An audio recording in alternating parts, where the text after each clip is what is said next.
I'm honored to introduce our first speaker in our first presentation this morning, which will be a reminder of why everybody is here.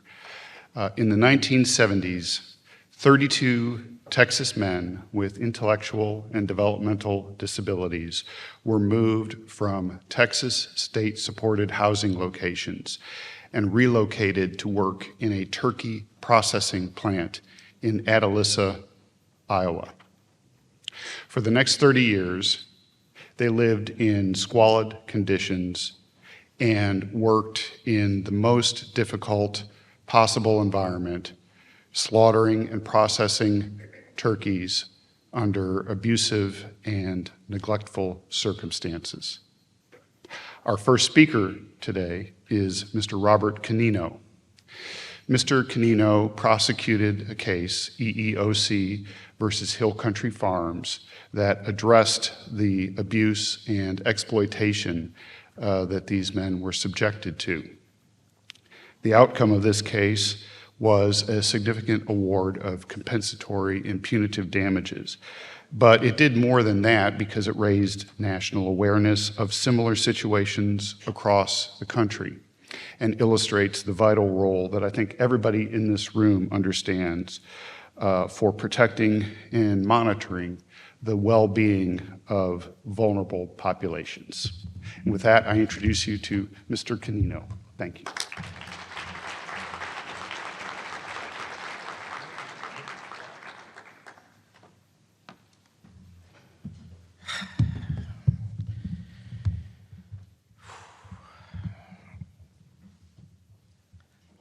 This is a very illustrious audience. I'm not accustomed to presenting to a group like this.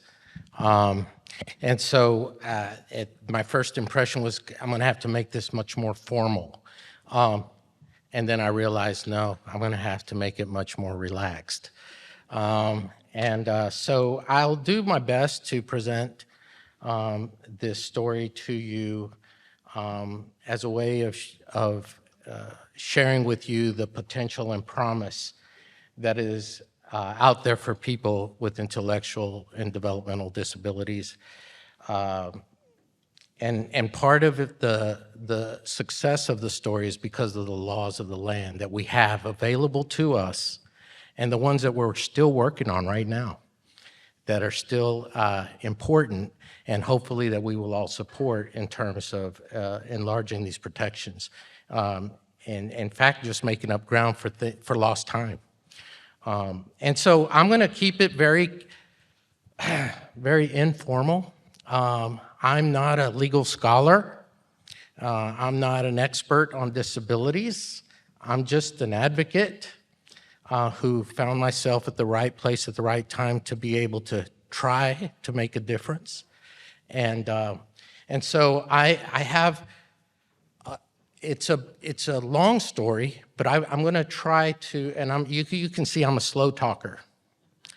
But I'm going to try to speak as quickly as I can, and hopefully I'll get rolling here in a second. Because I'm not going to be able to go into all of the anecdotal side of the story. That's really my favorite part in many ways, the personal part.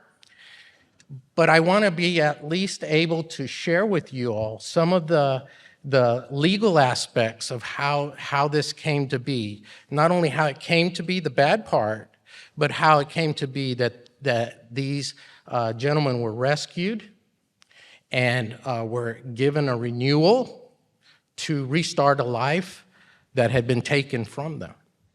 And I'm not exaggerating about that. In fact, I asked the jury to consider that, the loss of enjoyment of life. Okay, so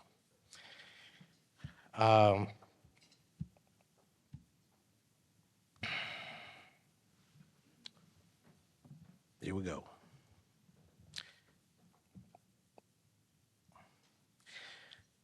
I start out usually by saying we're going to go into the facts and the faces, and we're going to talk about the law and the teams that were necessary to make sure that the law worked. And then we talk a little bit about, I'd like to show you how these men have had that renewal and that after their rescue. But I am going to settle in a little bit more. I'm going to tell you some of the story, but I'm going to settle a little bit more on some of the law. The story, as was just mentioned, really began in the early 70s, late 60s, early 70s, and it began in Texas, right here in Texas. Even though the case ended up in Iowa, it started right here in our own backyard in a place called Goathwaite, Texas. And it was one, I think I read the book that was written on it, The Boys in the Bunkhouse, and I think it said there is a greater population of goats in that county than people. I don't know that for a fact, but that's what I read. And so it started there, and what happened was once the workers who were here through the Bracero program, were going back to Mexico because that had ended, there was an individual businessman who decided he needed to replace that cheap labor with other cheap labor. So he decided to go to his name is T.H. Johnson, and he decided to go to the state schools and pull people, young men from the state schools, and put them to work. But the way he presented it was that this was going to be a great new freedom for them. They're going to be outdoors. They're going to work with the animals. It's going to be so much better than that institutional environment that they're imprisoned by. And so when those ideas came forward, they were well received. And everybody thought, well, this is a great idea, you know? So the guy actually got an award or two for the idea of having these folks come out of those institutions and into the open ranches and farms and the workplace. And so what they did is after a while, they saw that these men could do the work that anybody else could do. And so, unfortunately, as happens when trafficking cases and exploitation cases, the bottom line becomes the driver. The greed becomes the driver. So once it was learned that these men could bring in revenue, could bring in money, and they didn't, and yet they could do it while the employer decided it didn't have to pay them to do it. That's modern-day slavery, in case you didn't know. I do human trafficking as well, and it is modern-day slavery. Forced labor. And so when they thought they could do that, they decided, well, they started out, raising cattle, feeding cattle. Then they went to turkeys, turkey insemination, turkey evisceration, jobs that other people didn't want to do. And they were doing so well with that, they decided to contract these men out to other businesses or employers to do the work, and then they would bring in, they would pay the men, the checks would come into them, and they would pay the men. And so they did that in Texas, then they went to South Carolina, they went to Missouri, and they ended up in Iowa. And that's where we find them. In Iowa after 30 to 40 years. They had been in Iowa. They got to a place called West Liberty, and there was a turkey plant there, processing plant there, and they put them to work doing some of that, killing turkeys and eviscerating or gutting turkeys. I hate to talk about that so close to Thanksgiving. I'm sorry, you guys. Gets worse. So we actually went. I went up there. I'm not an investigator, but I kind of get out of my job description sometimes. So I went up there and I wanted to see that plant, and we got, I got the investigator and I got to put on the white uniform thing and the goggles and the whole thing, and we saw this, what you see there. And I won't describe what you're not seeing, because then no, I won't, because it's not a great look. It is. It's clean. There were good people managing the facility and all that. But what was going on at the plant, and there were some bad things going on there under the supervision of the bad folks of Henry's Turkey. I'll call them Henry's Turkey. That's what we call the company. It's a lot of what was going on back where the men were living, and that's in Atalissa, Iowa. Very small town, typical human trafficking. You take people, you work them, but you go hide them somewhere. Very small town, as you see there, 271 people and 2 grumps. By the end of this trial, I found out who the 2 grumps were. But it's just a few blocks by few blocks. And they were several miles away from West Liberty. And they were taken there every day, taken back and forth in a van, as you would expect. They were put in a bunkhouse. It was a 100-year-old abandoned school. They call it a bunkhouse. That's what they call it in Texas. The guys love Western movies, John Wayne and the whole, Clint Eastwood and all that.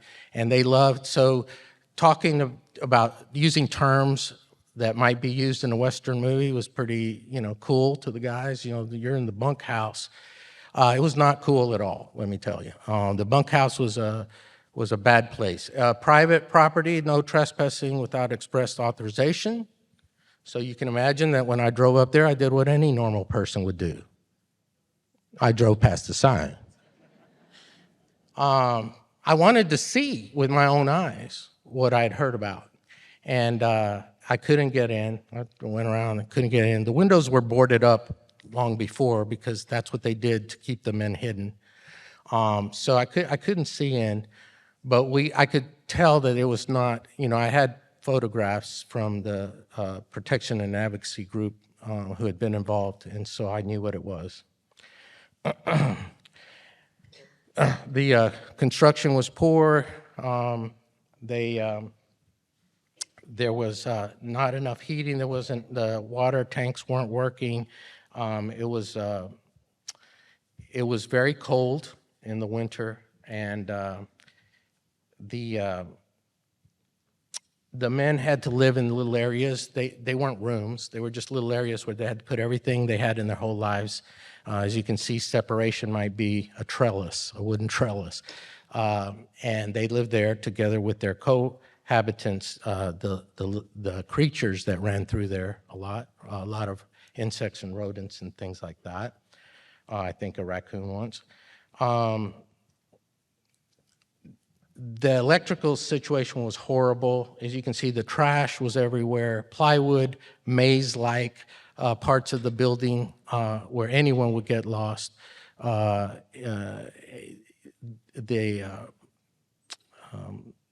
feces of insects were everywhere, including the pantry. And the fire marshal that I talked to, he said it was the worst fire hazard he'd seen in all of his years as a fire marshal. Thousands of investigations, he'd never seen anything like it. And that picture is a door that the men were provided in case they needed to escape from fire. That's a garage that was right next to their makeshift living area.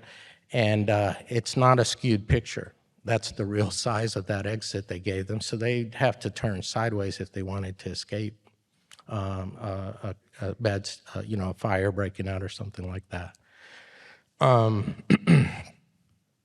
So the men what happened was the company decided they're done. The people in Texas didn't want to manage it anymore. The guy that took the guy that took the men to Iowa was very ill and died at some point. And so the people in Texas who were managing all the money, so to speak, decided they're just going to shut it down. Too old to do this. They're too old to do it anymore. We're too old to manage it anymore. Let's just shut it down and bring these people back. But the problem is, where was back? I mean, where were they going to put them? So they were willing to dump them in nursing homes where they didn't belong because they were very capable people who did not need to be in a nursing home. They were going to try to find family members who hadn't seen them for decades and say, hey, can you take this family member on, whether they were ready, able, or not? And there were only a few family members left anyway. And so they started to bring them back to Texas. And then in 2009, another group of them, 21 of them, were discovered in Atalissa and were immediately evacuated from that situation.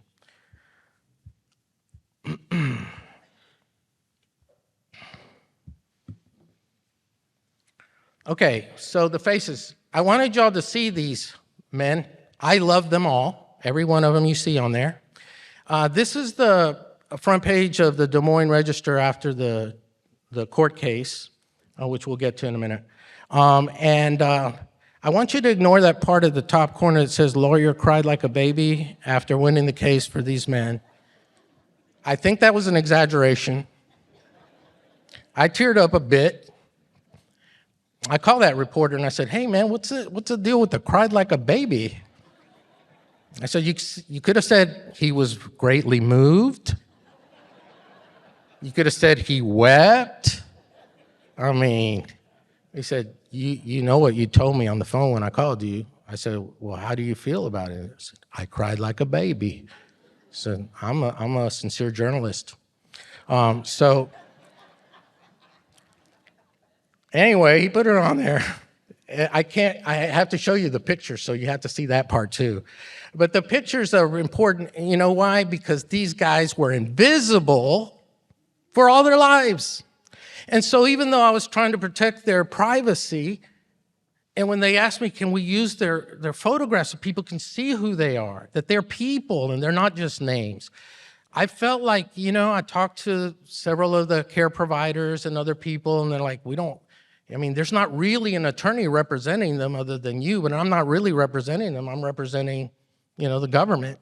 But I understood, and I talked to the men, and they were like, yeah, they're all about, like, yeah. And these were exhibits in the case, see, because I wanted the jury to see these were real people. So they were exhibits in the case. Well, that makes it public. So I said, okay, let's do it. And it was the best thing. I had reservations at first because people talk about privacy, but it was the best thing. For these men were thrilled because you see, not all of them could read, right? And so they could see that newspaper, and when we brought it in there, they not only saw each other and themselves, each other, but they saw their brothers that were in Texas. And it was like a little reunion as they started to recount the memories because they'd been apart for a while since that happened. You know how the justice system, it takes a little bit of time. And so they were, it was a great thing because they asked me if people would see this. I said, yeah, it's all over Iowa. People are going to see this. And they're going to know about me? Yes, they're going to know about you. And that was the thing. Nobody knew about them, which is why this whole scheme worked. It was all about making sure nobody knew about them, making sure they didn't have a voice. But, and so that, to me, I never thought about it right at the time we were making that decision, but it was one of the best things. And every time I look at it, I can remember specific things about each of those guys. I don't see them all the time. I have seen some of them. Some of them come and stayed at my house. And I'll tell you that maybe if I have time. That's pretty funny too. I wanted to share the faces with you, even though it took me a little bit of time to do that. All right. So I want to tell you, but based on what I knew this audience would be, I wanted to tell you a couple things that I think are really important. Make sure I got those in, even if I don't get the stories in. So it takes a team of people of all different expertise, of all different kinds of authority, motivations, but all kind of pointed in the same direction to make it work.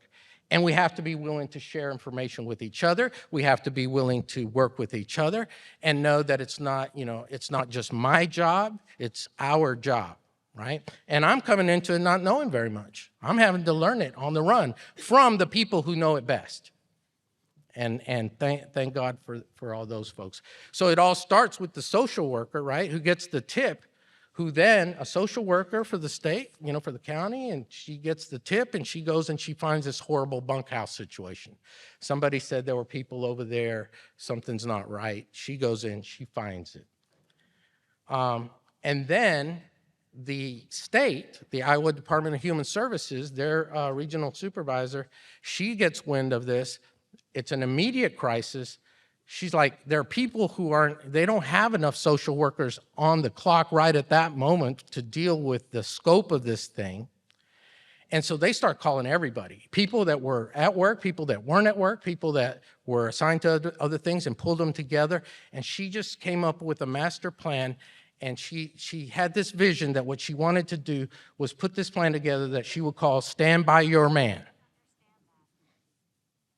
And something talked back to me here for a second.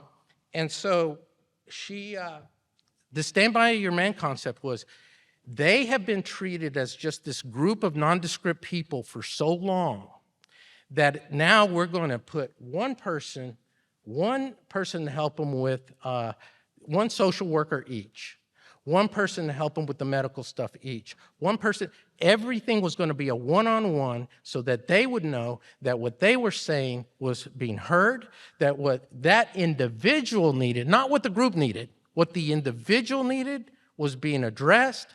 And she said, and we have to treat them as one, as the most important person in the room, each one of them. And I admire her. I just love her. She had a great vision for it, and it worked because everybody mobilized and did just that. The other folks that got involved, of course, the state had to find who disability services providers, because we got to figure out how we transition these people from where they are to where they're going to be. And so they found, they decided on one as opposed to multiple, just to kind of keep it centralized and together. And they found one that had the capacity, and they said, hey, we need y'all to come in and help the social workers and the doctors and all those folks kind of come in and help us with this. And so the disability services providers, and that one in particular, became the human contact that was the everyday contact that those men had with, why is this happening to me? Where am I going? Why is everything that I've known all my life changing all of a sudden? That's hard stuff. It's hard stuff. And so they had that human touch to be able to get them medical service, to be able to get them into places, decent places to live, to be able to get them actually enrolled for their benefits, because that was part of hiding them, right? Don't let the state know that they're here, so they don't get any of the disability support services or benefits, because those were all back in Texas, where those guys aren't there anymore. So you have that. So what good is that in Texas if in Iowa they're off everybody's radar, right?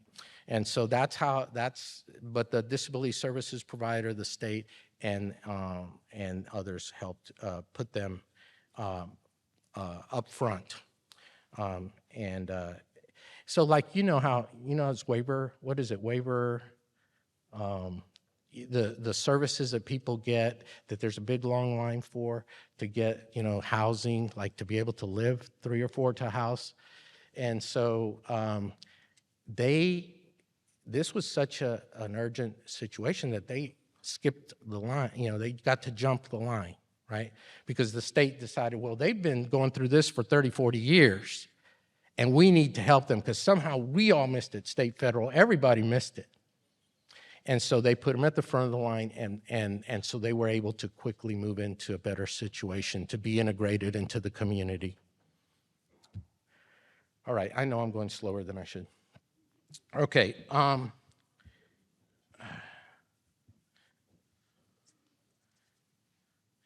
right, so I want to talk about also the law enforcement. We got law enforcement in the room because I can't thank them enough also for coming to help me figure things out.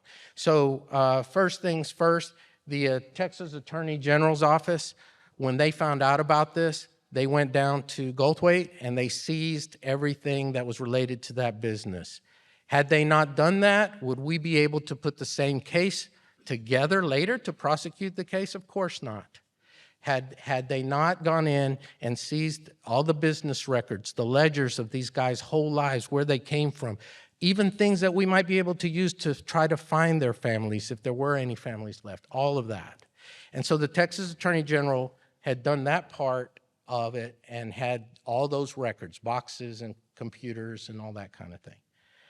And then the sister of one of the victims, she was in Arkansas and she did disability work, because she herself was disabled, not IDD, but in a different way. And she's the one that, when they called her, the company called her and said, hey, are you ready to take your brother back? After 30, 40 years. Are you ready to take your brother back? And she said, well, yeah, I'll take care of him. Do you have the money that he earned over the past 30, 40 years? And they're like, what money? He doesn't have any money. And that is when she knew that something was wrong, something's amiss. I know he worked. He told me how hard he worked. I did talk to him on occasion. And so she was then talked to journalists who then talked to somebody told her to call the EEOC, and that's how we became aware of it. And somebody that knew that I worked with human trafficking said, you know, this sounds like those human trafficking cases, doesn't it? You know, that usually involves foreign workers. I said, it sounds exactly like that. Exactly, all the same characteristics of what happened in a scheme like that was the same. And I said, I think that's human trafficking right here in the United States. And so let me take a look at it. And so, but I didn't know everything that I needed to know about disabilities. So I go, and thank God for the protection and advocacy groups, disability rights people, because they were able to connect me with the victims. They were able to introduce me to how I should approach the victims. How do I communicate with the victims? Do I want to separate them individually, like maybe the FBI might, because to get their story, or can I, as EEOC, I have a little more latitude, can I go and meet with them in small groups? Because guess what? Those stories come together better when people are talking not only for themselves, but for their brothers and sisters. And in this case, you know, it was all men. But they started acting like family and talking for each other and say, tell them about that. Do they know, you know, what about the time this happened? So that some of them would remember, or were just afraid to tell anything, because that's how they had been brought up. Don't tell anybody anything. So I just said, well, I'm not going with that technical stuff about it. You just got to talk to one person at a time. The dynamic was incredible when you got them together. And but the disability rights folks helped me, walk me through, meet the people in Texas, meet the people in Iowa. Here's what they should be afforded. Here's what they haven't been afforded. You know, all of that. That was huge. And so that's part of the team that's necessary. And I know that sometimes the state and disability rights, you know, sometimes they don't see eye to eye, right? Because that's the nature of protection and advocacy groups that are federally funded to be, and I don't like to use the word watchdog because sometimes that sounds negative, but to kind of help monitor how things are going for people with disabilities. And so I saw them working together, and I'm like, hey, this got to be a good thing. They're all working together on this. And then the state agencies and authorities. I talked to people with you know, who dealt with abuse and exploitation and did inspections regularly and know about wage violations for the states and so forth. And so I needed to sit down with those people. And I went to the Capitol in Iowa, and I just said, explain to me, what is the law here about this?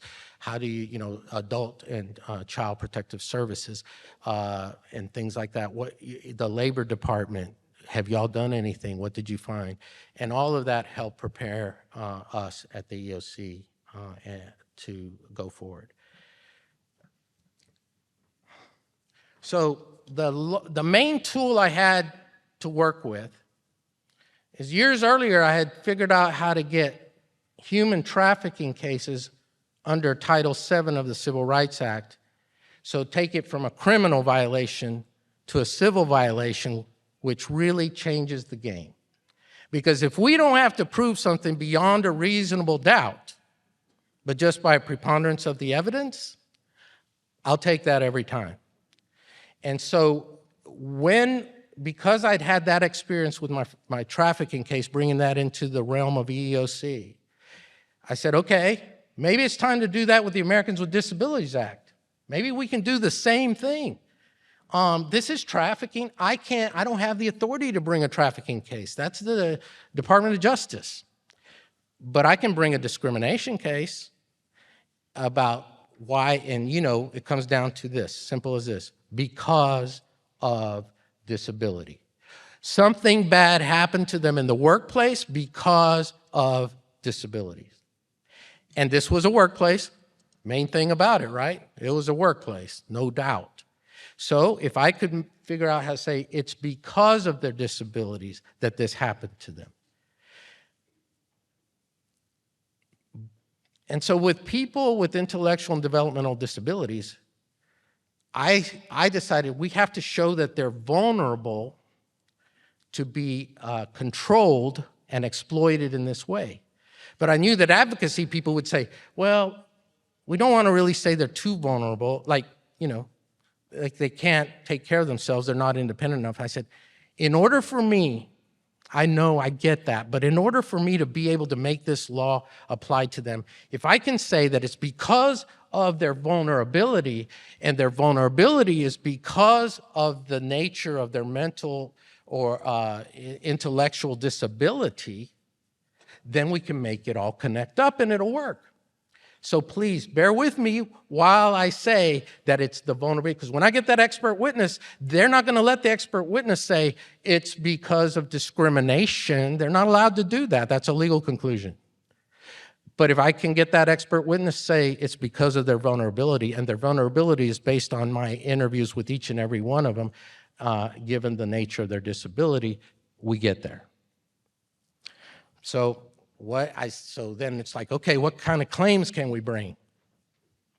Non-payment of wages, harassment, of course, that's abuses that create a hostile work environment. We have that.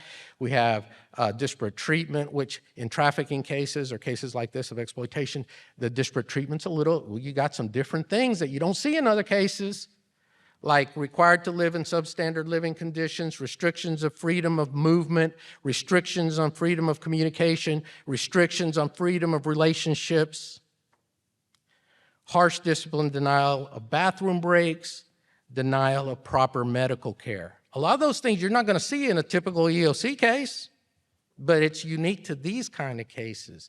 And so especially trying to push that idea about just the restriction on the freedom of movement, communications, and relationships, which is the whole way they are able to keep the victims away from other people for so long. So of course the employer says, well, we deny being the employer. Okay, you're getting all these, you're telling the US government that you get to pay them less than minimum wage and stuff, so what are you paying them for if you're not the employer, right? I mean, it was an insane defense. Then they want to say, we're not the employer, it's that plant. Well, no, we investigated the plant. The plant didn't do any of the things that we see are violations of the ADA. You did. And we get to pick. If we thought it was a joint employer, we'd say it's a joint employer, but we don't think so. You are the employer. Then they wanted to say these things that I didn't know anything about. Y'all probably do. 14C. Yeah, well, we get to pay them less because, you can pay people with disabilities less if we can show that they're less productive than another non-disabled person. And I'm like, okay, federal laws and regulations are a defense to EEOC cases. What am I going to do about that? And then they said, oh, well, under the FLSA, we get to take credit for giving them room and board, and, that goes towards counting towards their minimum wage and all that. And I'm like, oh, gosh, now I've got two things to overcome in our federal laws that I don't know if I can, how do I do that? And it just was a simple matter of talking to the people who enforce those laws, who watch over those laws, to say, please educate me on why this should not apply in this case, right? Why should 14C not apply? Why should 3M credits not apply? And so I learned about that. And y'all probably already know about that. I mean, this is probably old stuff to you guys. So anyway, they as far as the wages go, so what was happening is the company was getting 10 to 20, let me see, how far am I? I might have to skip. But anyway, the company's getting $10,000 to $11,000 per week for the work of 25 men with disabilities. They're paying each man $2 a day, if they feel like it, because there's nobody monitoring that. We were told they sometimes just took a $5 bill out of their pocket and gave it to them and said, go buy a honey bun or something like that. And these men believe they're being paid, they're being compensated. $65 a month, no matter how hard they worked, that's what was reported, not necessarily paid. How hard they worked, no matter how many hours they put in, no matter how high productivity they had, that's what they got out of that $10,000, $11,000 per week. The company claimed that, it was the room and board was eating up some of the money, but the bunkhouse, they paid $600 a month to the city, $600 a month to the city, and they were charging each man $600 a month. So they were getting over $15,000 a month and paying $20 per man is what they were paying. They also made themselves the representative payees for Social Security purposes. So while they were taking out all this money to get down to the alleged $65 a month, they were also taking all their Social Security benefits and keeping double books. So they had two sets of books, and they would say, this is what they have left after we take all of this out of their deductions for like 3M credits or whatever. And then here's the part we're taking out for Social Security as a representative payee. They were employer and representative payee, which is, I don't know how often that happens, but that's why they were able to get away with it.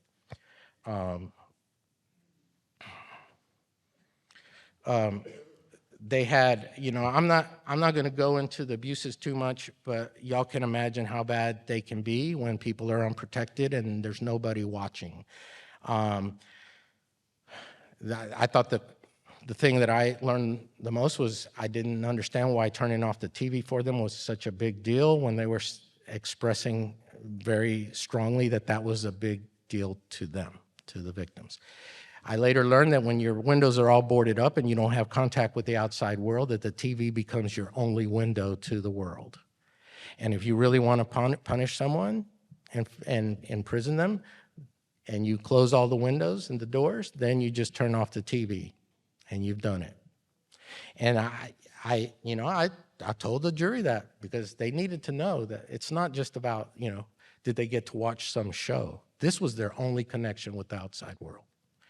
And then denied worship. So they were going to the church. They were, people at the church were, helping them feel involved in the community and everything. So the bad guys decided to stop letting them go to church that way. And I learned from a psychologist who deals with traumas and things like trafficking, who told me that sometimes those pillars of being able to socialize and even being able to express your faith or go worship or whatever are pillars that if you knock all of those out, and identity, which, relegating these guys to nicknames and numbers, all those things, once you take them out, you've basically taken all the self-esteem and power and identity of a person away from them.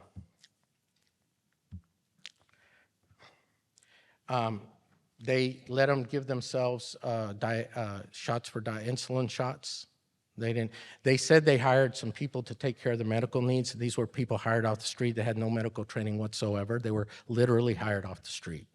And so the men were giving each other, trying to think, I think you're supposed to have a shot right now, and trying to take care of each other. The medicine board, the supervisors would leave because they're not nurses or anything, and they would just leave the medicine out on this board with yarn, and sometimes the pills would roll over from one side to the other, and it took sometimes some of the men had to tell the other ones, no, you don't take the blue one, yours is this one over here, and that's what they were left with in terms of self-care for medical care.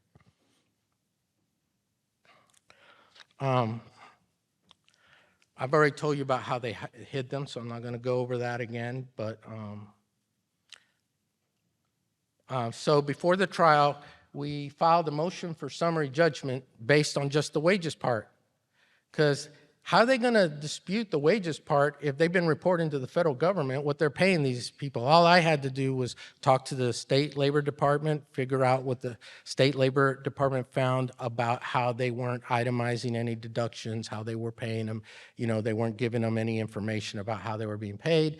Then I talked to the Department of Labor, found out the 3M credits don't count if you're making people live in substandard, subhuman conditions, and they don't count if you're starving and giving them food with bugs in it. That doesn't count. You don't get to take credit for that. I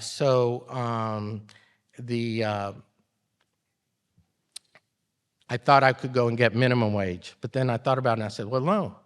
You know, the Department of Labor got minimum wage for them, federal minimum wage, right? But y'all know that a lot of states have higher than federal minimum wage. You know that? Well, EEOC isn't relegated to federal minimum wage. If they should have earned the state minimum wage, then that's what we should be getting for them. In this instance, the state and the federal was the same.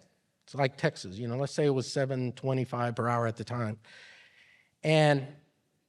But what we said is, you know what? They should get paid whatever the person who is non-disabled, if that's, I don't know if that's a proper term, their comparator, what we call in law, their comparator, whatever that person was getting paid, they should get paid what that person was paid for doing the same job in the same hours in the same place. And that's called the market wage rate.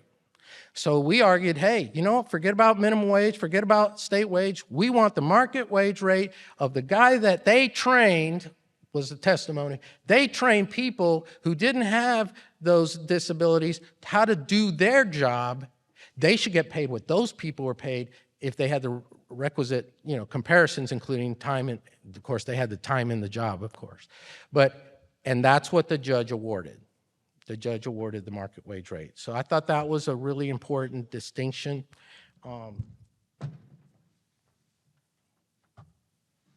And then, okay, let's see. The trial. So that was the motion for summary judgment. So we have a judgment, you know, on all those lost wages, but we could only go back 2 years from the charge.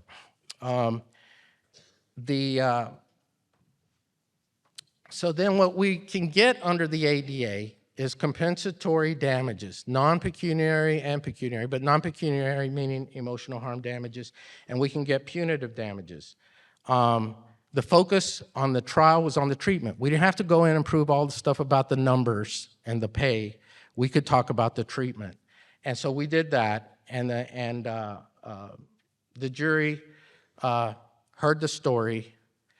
The men's story was told mostly through, I got the bad guys to admit a lot of things, but made most of the case through the bad guys. And then and I don't apologize for calling them bad guys. Don't have to be politically correct here. And then the expert witness, who was like one of the best in the country, and she was able to share with the jury windows into each of these men. And so once we put that on, the jury came back with a verdict of $240 million, which was $7.5 million per man. And unfortunately and sadly, because of our statutory caps and the number of employees of the business who did the wrong, those awards were reduced to $50,000 each per man. It's a grave injustice. When it said I cried like a baby, one of the reasons I was crying was because I knew that as I was first hit by the size of the verdict, the biggest in the history of the EEOC. I think it's still the biggest verdict under the ADA. Verdict, not settlement.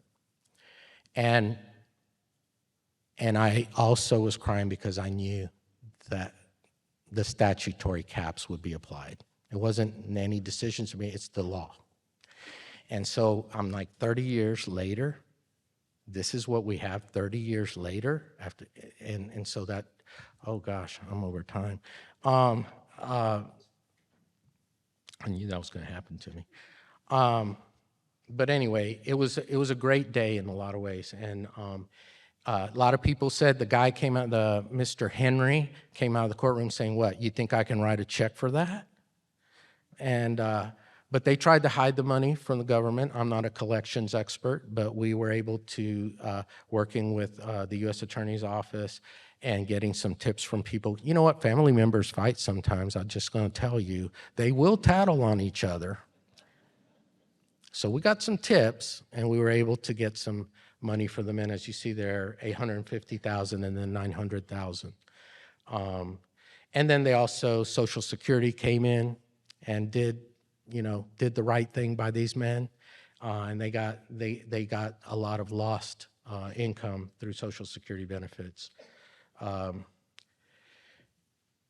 they're doing today, Medicaid and disability supports, they have their private rooms. Some of them were living just individually.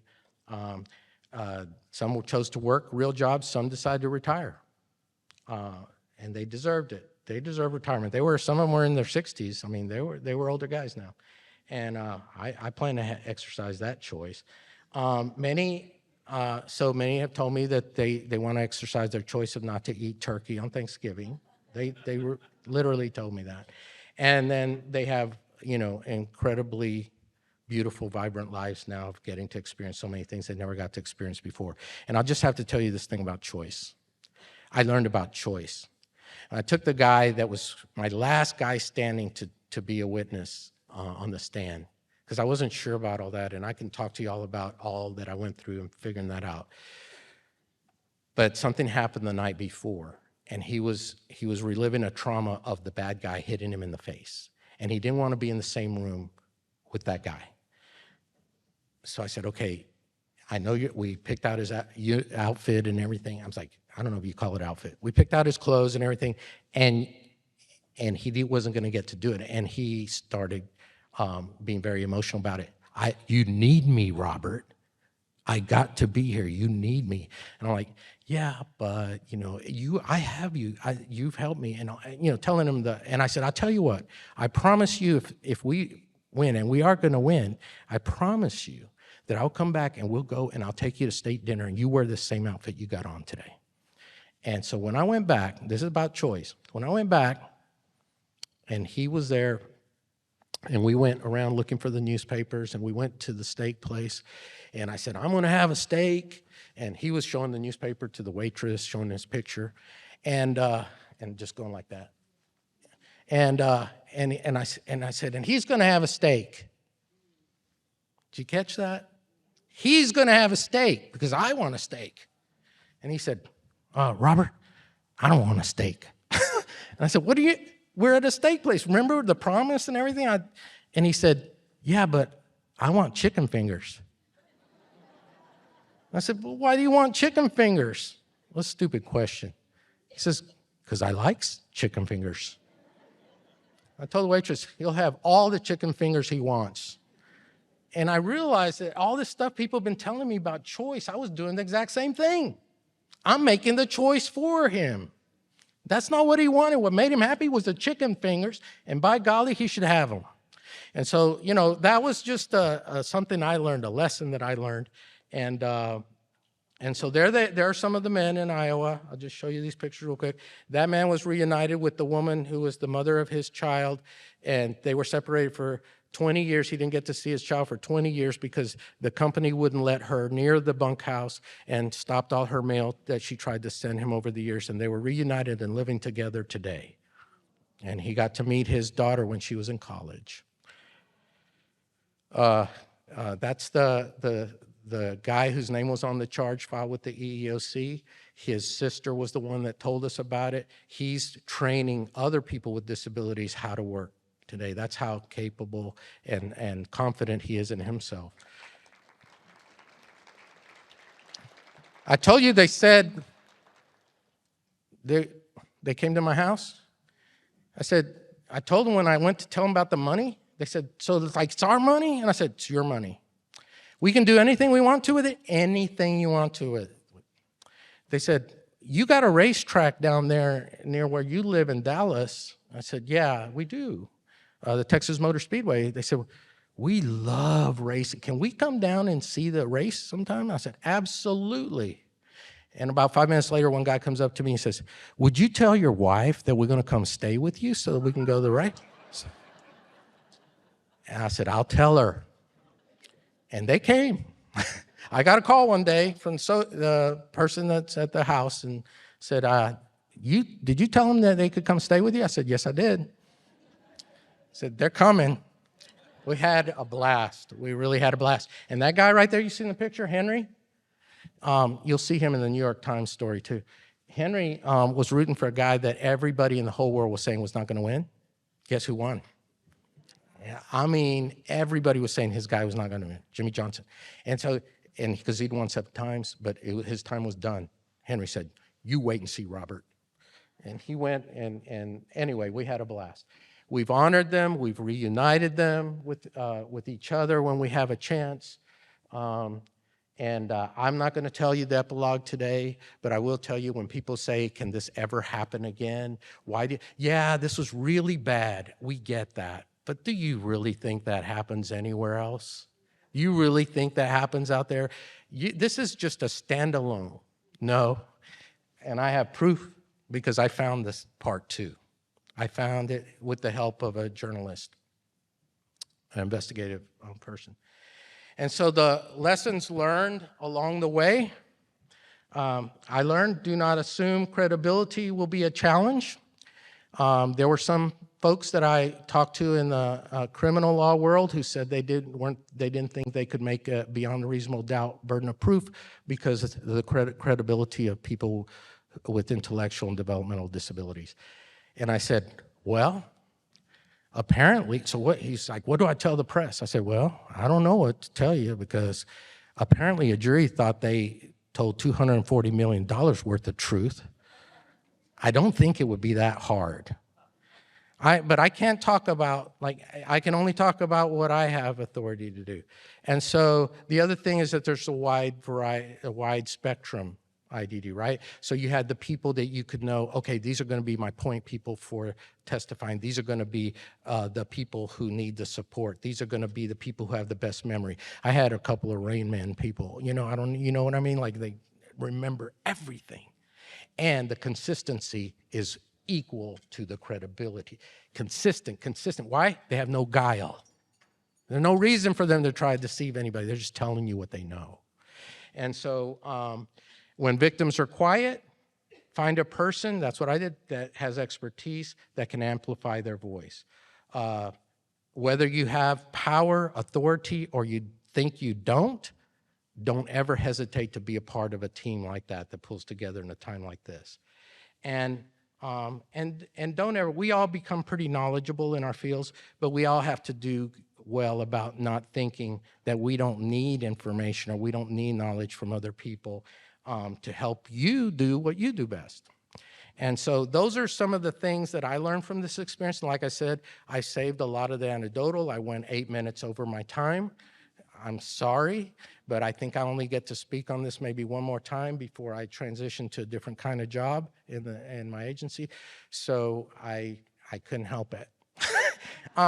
Sorry, but I'd rather make the apology. But I also want you to know that because this is the most important case I feel I've ever dealt with in my life, that I'm available to you all, whether I'm the regional attorney or I'm not the regional attorney or I'm just a regular not a federal government. It doesn't matter because I want to be able to give y'all any information that you can use to make sure that we stop this and that it never happens again.